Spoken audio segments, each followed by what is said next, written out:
gabing-gabi na mga kagapi. So umuulan ngayon, ito is naka-sun protect lang. Sure, hindi ulag protect. So mag-overflow na naman siya. At yung mga isda ko, nandun yung mabuwi ko, nandun yung choco ko.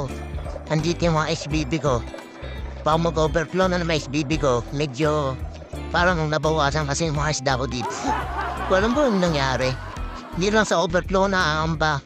Or sobrang taas ang tubig niya ba, may pumunta mga ibon.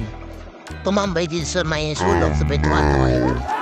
Kaya may nakita na akong patay ganina, big mama. Butas yung tiyan, baka natuwa na. So yun lang, binisita ko lang to. Bukas gagawa ako ng overflow para sa mga rep tab ko. Kaya kayo din mag-ingat sa mga nagre-rep tab or may mga tab. Make sure na may overflow kayo. Hindi ko pa siya nagagawan for test mode pa lang. Yun lang mga agapi, magandang gabi. Yun lahat, bye.